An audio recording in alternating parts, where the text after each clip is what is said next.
Cuando al otro día me levanto y ese celular suene y suene y suene. Y yo no, pues voy a ver qué hay en Twitter. Cuando le doy me gusta, le di así en ese chulito donde llegan las notificaciones y Ujú. eso había un debate en Twitter. Eso yo era tendencia desde el día anterior. Que no, que esa periodista y que por allá los otros me decían que es que esa, como vestía, que eso era horrible, que ese mamarracho y por allá los que me defendían. Eso fue un debate horrible. O sea, Ok. yo era el tema de Twitter. Ujú. Y yo, hijo de pucha, me van a echar de caracol.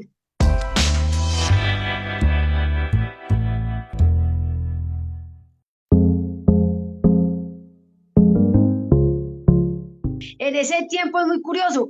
Nosotros no teníamos, nunca tuvimos un televisor, nunca, nosotros Ujú. nunca.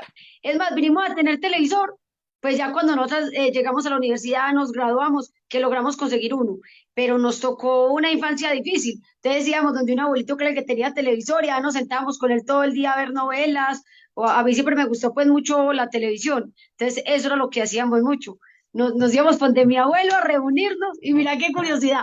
Y yo trabajo, ¿cierto? Ahora en televisión, Nos claro. tocó nada, juguetes, nos tocó a los hermanitos, nosotros nunca teníamos juguetes. Era una señora que traía regalos que daban en Medellín y esos regalos nos tocaban a nosotros. O sea, eso sí fue muy complejo. ¿Qué es lo que pasa, Diego? Mucha gente, pues ya cuando lo ve a uno en este momento y lo que pasó, dice que uno quiere romantizar la pobreza, que generar. No, no. La historia es compleja detrás de eso. Y no que obviamente ya uno cuente, la gente a veces, como está tan acostumbrada que el que llegue a cierto mérito o fue por rosca, ¿sí me entendés? Claro. O era que sí tenía los recursos, no, no, en este caso, Diego, todo fue difícil. Entrar a la escuela, entrar al colegio, para poder tener los pasajes y luego mucho peor para poder ir a la universidad, que eso sí fue mucho más complejo. Porque había Yo una cuando, escasez de dinero, ¿cierto? O por la sí, lejanía y por toda, digamos, por todo y el porque mi papá contexto. se enfermó, porque mi papá tuvo cáncer también. Entonces, para acabar de gustar, fue en esa época que él estaba enfermo, que tenía cáncer, que nosotros estábamos ahí en la escuela. Mi papá siempre ha sido comerciante, Diego, de diferentes cosas, Ujú. ya sea de electrodomésticos o porque vendía mascotas, luego trabajaba como chivero en un carrito, siempre esos fueron los trabajos de él. Mi mamá sí ama de casa, pero papá fue el que nos sacó pues adelante. Me toca a mí una etapa muy compleja porque sabe que los niños son muy crueles, entonces que uno no tenía uniformes nuevos para ir a estudiar, no tenía como todos esos elementos, entonces eso hizo que le hicieran pues matoneo a uno pues en la etapa de la Mm. vida, que eso lo superó, pero cuando uno está chiquito eso lo marca mucho, ¿cierto? Claro. Entonces nos tocaba muy complejo en ese sentido, ¿cierto? Bueno, eh, entro yo a la escuela, Diego, yo no puedo llegar a decir que yo fui buena estudiante así en principio, en preescolar y primero, nada, yo casi que no aprendo a leer. O sea, yo casi no aprendo ¿En a leer, serio? mis otras dos hermanitas sí muy inteligentes, pero yo casi que no aprendí a leer. Me marcó mucho Diego porque mi hermanita, la que era de la mitad, cuando yo llegué a quinto, digamos que yo pasaba los años, no perdí nunca un año, pero no era muy buena estudiante. Llega y me dice una profesora, ay, usted va a perder el año como su hermanita, son igual de brutos todos. Así fue en ese tiempo. Mm. Y entonces a mí eso, Diego, me marcó a tal punto que yo empecé, no, yo no voy a ser bruta. O sea, ella me metió eso en la cabeza. Y llegué yo, Diego, que ya me obsesioné, fue estudiando. Y empecé en una obsesión que yo, o sea, yo me llegué a enfermar de estudiar. O sea, yo me volví obsesiva por eso. Y yo era estudiando y leyendo libros corridos, así estuviera en vacaciones, lea, estudie. Entonces cogía libros y me los aprendía de memoria todos. Entonces empecé a desarrollar la cualidad que todavía la tengo, que soy capaz de aprender un libro entero de lo que sea. Pese a que fue muy buen estudiante, pues no me dieron beca Ah, y ok. me dieron un montón de trofeos y yo me anoté una cosa que era como unas becas de la alcaldía Ajá. y por ese promedio pasé y ahí sí, entré a estudiar periodismo a la Universidad Católica Luis Amigo. No, ahí sí, Diego, me di cuenta que eso es lo que me gustaba, viendo Ujú. periodistas en televisión, viendo cómo hacían el trabajo, y yo dije, ah, no, esto sí es lo que me gusta. Pero en ese tiempo sí era como llegar usted a dejar el campo, usted bien montañero, ahí se donde esa gente, obviamente usted con una sola muda de ropa, allá todo el mundo cambiando de ropa todos los días, esas niñas por ahí todas arregladas, uno salía de aquí madrugada que papá lo sacara a la buceta, o sea, eso era una cosa diferente, Ujú. diferente. Y los compañeros crueles, que ya las cosas hayan cambiado, pero crueles. Ahí me tocó, yo estuve a punto de salirme de la carrera en segundo semestre. No aguantaba el matoneo de los compañeros. Por sentías montañera, eso. por la ropa, porque no tenía plata, que porque yo no podía hacer así, que no iba a llegar a ningún lado, eso me Ah, lo decían todos los días, la forma de hablar, eso se burlaban de mí, nadie se quería juntar conmigo, pero claro, cuando ya empezaban a ver mis capacidades, que yo empecé a descubrir en la universidad, mira, yo sé escribir, mira, no, pero me va como bien en esto, pero yo lo empecé a descubrir en el camino, obviamente lo fui puliendo. Entonces ya obviamente pues uno se hace uno, dos o tres amigos, pero siempre en la universidad durante esa etapa durísimo y mucho más duro cuando llegan las prácticas, cuando vas a tener tu primer empleo.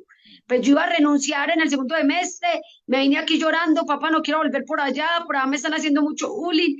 Y entonces yo dije, no, pero yo soy la esperanza de esta gente, yo tengo que aguantar y volví a estudiar. Volví a estudiar, Diego, empecé pues, yo siempre muy buena estudiante, y yo quería hacer mis prácticas como reportera de noticias. sí, En una como, clase, Diego, de producción de televisión. Ay, ujú, porque veía mucho a César Chaparro Pinzón, a esos periodistas, y en una sí, clase de periodismo de televisión. Curiosamente, nada más una compañera me preguntaba en estos días que si yo por qué sabía manejar cámara.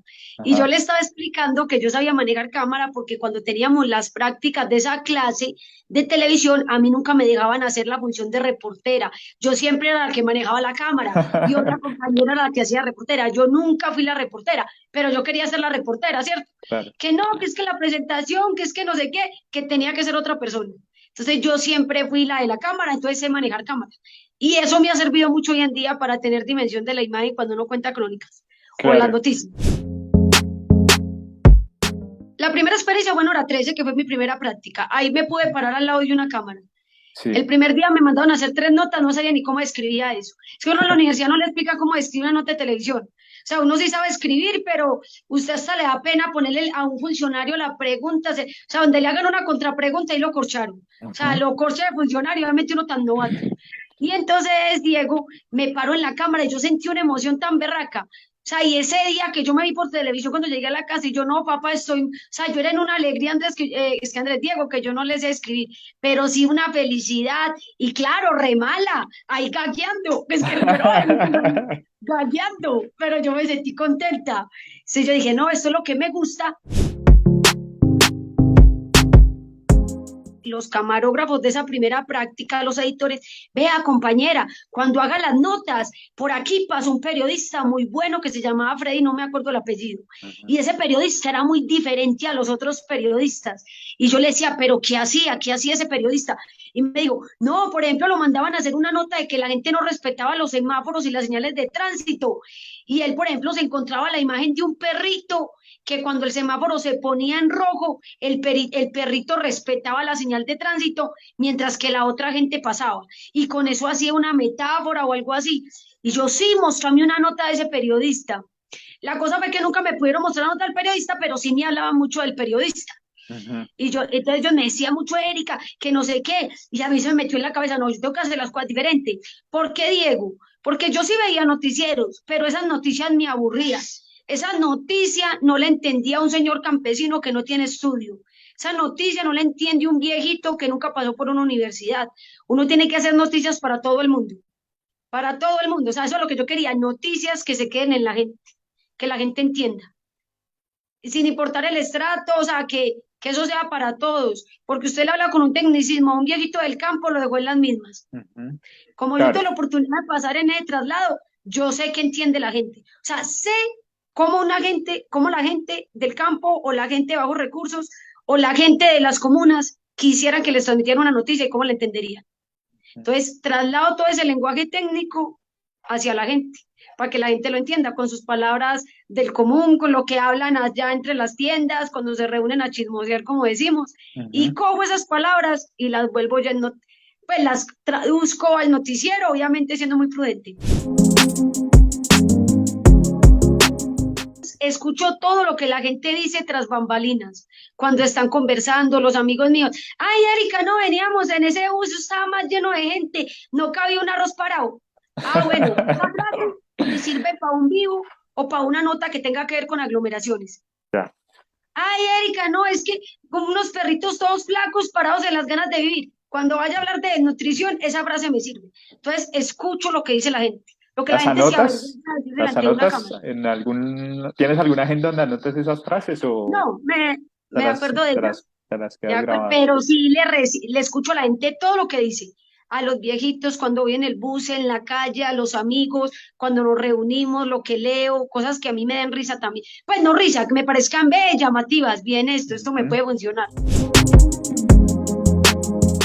Pasa tanto tiempo que cierren puertas, que le cierren puertas a uno, Diego, y se me da la oportunidad en Caracol. A veces porque la gente uno no cuenta con detalle las cosas, pero es llegar, bueno, entonces en mi trabajo en Teleantioquia tuve un jefe que ese sí me odiaba, que yo era muy bruta, que yo no tenía neuronas, que yo no servía para esto, que me tenía que replantear de oficio, o sea, esas fueron sus últimas palabras antes de entrar yo a Caracol. Ujú. Él me deja sin empleo un año. Y yo ese año me eché a morir y yo, hijo de madre, no voy a conseguir empleo. ¿Será que es que yo sí soy muy mala? Esto no me va a funcionar. Es que nadie me quiere dar empleo. Yo con este ritmo, claro, mis notas se veían diferentes de una. ¿Y cómo te parece, Diego, que en Caracol sacaron un programa que se llamaba Extra, que era con Manuel Teodoro, que era Sí. haciendo crónicas, pero paranormales? Ujú. Y me llamaron. Yo fui la quinta opción porque realmente llamaron a otras peladitas primero y no funcionaron. Y entro y claro, no, es que como habla, es que es como muy paisa. Entonces yo recuerdo que en principio sí había como ese miedo, pero no voy a decir, o sea, sí estuvo ese temor. Cuando entonces ya llegó a hacer yo las crónicas, empezaron a ver que yo sabía hacer mucho crónicas, o sea, que sí las sabía escribir todo eso, pero ese programa ya apenas 3 meses de grabación, todavía no había salido al aire. Ya. ¿Qué pasa, Diego? Llega el COVID-19. Ujú. 3 meses trabajando tras bambalinas, ya casi que se estrenaba ese programa. Y también estamos a 2 semanas de que se estrenara el programa y nos vincularan a Caracol. Mm. Entonces resulta, no, esta gente ya no puede viajar, el COVID eso era un temor para la gente, mejor dicho, cualquier gripita, eso ya te mandaban para la casa y te confinaban 20 días.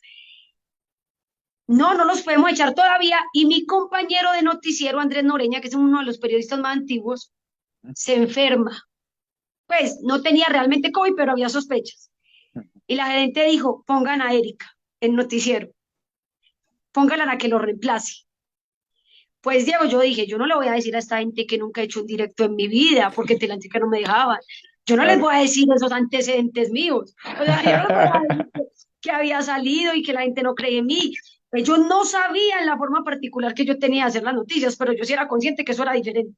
Ujú. Cuando Diego, claro, le dije a mi papá, cómprame 3 blazers, que mañana arranco el noticiero. Papá fue, me compró los blazers y llegué yo al otro día, Diego. Me ponen una nota y me ponen un vivo para acabar de ajustar. Había que darle paso a esa nota. Era la sección de las 7 de la noche, que es la más vista. Y en pandemia, que todo el mundo veía noticiero. Ujú. Yo hago mi nota, y entonces mi compañero con el que me tocó, mi camarógrafo Diego Gómez, llega y me dice, compañera, me tocó una nota del maltrato hacia la mujer en pandemia, que estaba aumentando el maltrato porque la gente estaba confinada. Entonces me dice el camarógrafo, Erika, mira, te hice esta imagen. Y era la imagen de un palomito pegándole a una paloma. Estaban así todos agarrados y yo estaba hablando de maltrato hacia la mujer. Y yo le dije, ay, compañero, yo voy a iniciar por ahí la nota. Entonces él se quedó mirándome. Es que sí, yo voy a empezar por ahí. Y yo escribí mi nota con mucho temor y le mandé eso a Bogotá que me revisaran eso. Cuando el jefe me devuelve la llamada, ay, mira, qué bacano, muy bacana tu idea, o sea, a él le gustó, Ujú. y me corrigió una cosita, pero le gustó. Ese jefe es Sí. Carlos Molina, fue mi primer jefe que me revisó a mí una nota en Caracol y él me devolvió esa nota. Cuando salgo yo en vivo, Diego, dando paso a esa nota. Y obviamente, como yo vivo en Santa Elena, yo tengo una hermanita en Aranjuez, la mayor vivía allá. Yo obviamente con esas madrugadas no me iba a subir todos los días para Santa Elena y me fui de mi hermana. Yo tenía Twitter, todas las redes sociales, pero yo no tenía ni seguidores, nadie me seguía, nadie me conocía. Me Ujú. fui de mi hermana y yo veía que me llegaban notificaciones todo el rato. Pero como no sabía manejar Twitter, yo lo tenía instalado y veía que llegaban y llegaban cosas. Cuando entonces el camarógrafo, el mismo de la imagen, me escribe, compañera, te volviste famosa. Y yo le dije, ¿cómo así, Diego? Y me dijo, sí. Y me mostró 3 notas que salieron. Periodista de Noticias Caracol es tendencia por particular forma a dar las noticias. Y por artículos así. Sí, Y yo, ay, mira, nada, a mí ni siquiera me importó Diego porque yo no hacía eso intencional. Y yo me claro. acosté a dormir para madrugar al otro día a hacer noticiero. Cuando al otro día me levanto y ese celular suene y suene y suene. Y yo no, pues voy a ver qué hay en Twitter. Cuando le doy me gusta, le di así en ese chulito donde llegan las notificaciones y Ujú. eso había un debate en Twitter. Eso yo era tendencia desde el día anterior. Que no, que esa periodista y que por allá los otros me decían que no, que es que esa, como vestía, que eso era horrible, que ese mamarracho y por allá los que me defendían. Eso fue un debate horrible. O sea, Ok. yo era el tema de Twitter. Ujú. Y yo, hijo de pucha, me van a echar de caracol. Soy tendencia en Twitter y me están acabando unos y otros. Cuando llego yo a trabajar y nadie me dijo nada, nadie me dijo nada, Diego.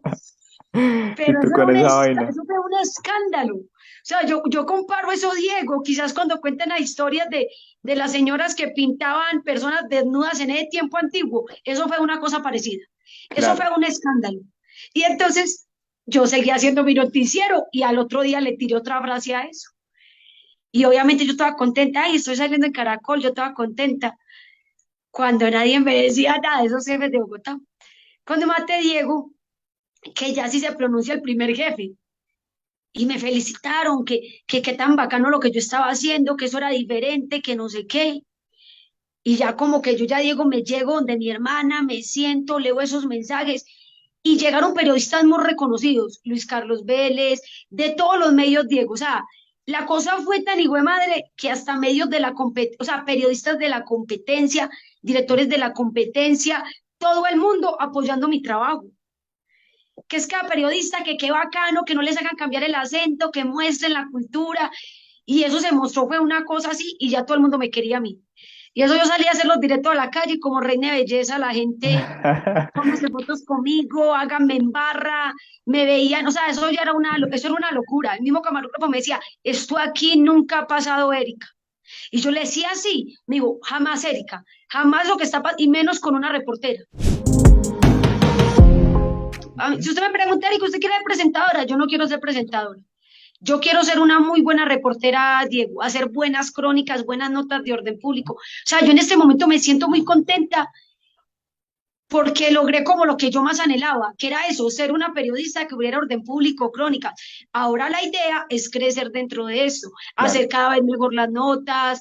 Claro, quizás pues que más adelante viéndole algunas cualidades lo dejen participar en informes especiales, en cosas con periodistas más grandes. Pero en este momento, Diego, tengo lo que yo deseaba, lo logré hace 3 meses.